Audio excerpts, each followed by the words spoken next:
Driving into Iowa, it's easy to relax and enjoy the peacefulness of this land, where corn and pork are king. But make no mistake, there's a fierce battle underway here for the hearts and minds of voters. If the homosexuals can win not just in San Francisco or Boston, but if they can win in Des Moines, it is a great PR victory for them. CBN News has learned that Iowa is one of several heartland states targeted by gay activist Tim Gill.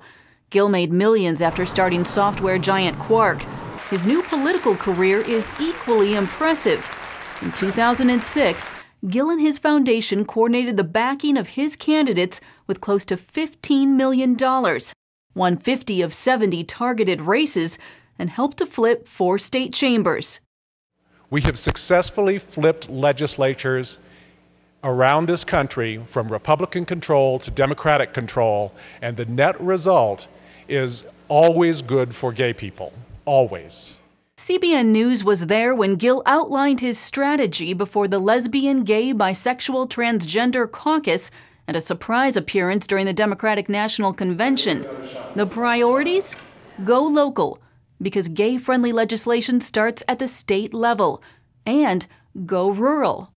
If all of you give $50 to probably 10 or 20 candidates around the U.S.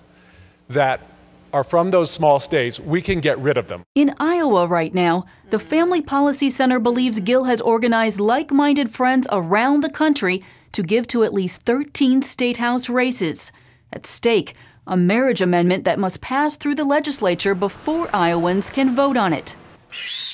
Ross Poston could be a target. The fifth-generation farmer will easily sell 20,000 hogs from his family farm this year. But will the Republican win his race for an Iowa assembly seat? His opponent, Alicia Gayman, has received more than $11,000 from out-of-state gay activists. It's from California, Nevada, and Boston, and Washington, D.C., and Washington State, and everywhere. The soft-spoken Poston told CBN News that he doesn't know much about Tim Gill, but he wants voters to know about the campaign contributions. That's going to be up to the voters to decide if that bothers them. Does it bother you? Oh yeah, definitely. Yeah. I can name my out-of-state donors probably on one hand. Gayman would not return CBN's calls. Neither would candidate Eric Palmer, who has also accepted more than $11,000 from the same group of activists. 2 years ago, Gill helped Palmer take out Iowa's House Speaker, Danny Carroll. In 2006, Tim Gill surprised Carroll, a pumpkin farmer from central Iowa, who had no idea what had hit him until after he lost the election. But this year, Carroll is running again with a much better idea of who and what he is up against. And a lot of times, you know, we feel like we're losing the fight, but we know who wins in the end, and so we take hope and encouragement from that. Carroll believes his leadership in advancing the marriage amendment put him on Gill's radar. Now, Chuck Hurley and other pro-family advocates believe Gill is making good on his word, promoting candidates who will push gay-friendly bills. I served in the Iowa House for 6 years. I know what special interests try to do when they contribute to campaigns. Across the Iowa border into Wisconsin, family advocates wised up to Gill after a local blogger checked campaign contributions. He found a similar pattern to Iowa's. A group of out-of-state gay activists giving $500 and $1,000 at a time in key races. Why might Gill be interested in Wisconsin? Because he believes that Democratic control is always better for pro-gay legislation. And he has a great opportunity right now in the Badger State. I'm sure that what he did is said, you know, look at this. We get 4 or 5 people, we turn 4 or 5 races around, and all of a sudden we have a democratically controlled Senate, a democratically controlled Assembly, and a Democrat in the executive office. There's something you should know about. Appling's pro-family group, Wisconsin Family Action, is running radio spots to educate voters on the Gill factor. But Appling readily admits the battle is uphill, and the out-of-state money makes it even tougher. When you have $10,000 or $12,000 or a significant percentage of your total income coming in from out-of-state sources, you better believe it makes a difference.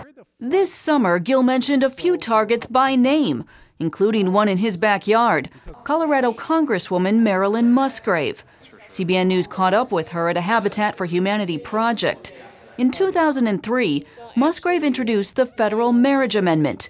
In campaigns since then, Gill and friends have spent millions on various media to take her out, including this, a spot attacking her record on veterans' benefits.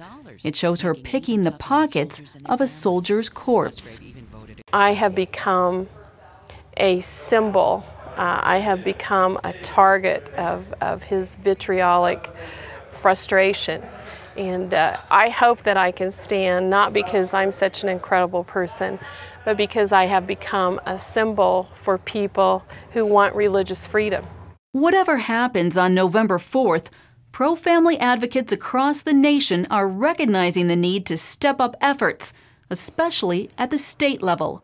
If pro-family, pro-marriage individuals will get as serious about electing our friends as Tim Gill has been about electing his friends, we can win this. What might getting serious look like? Hurley believes pro-family donors must be found to match Gill's money head-on, and a strategy is needed that will strengthen traditional marriage from coast to coast and in between. Heather Sells, CBN News.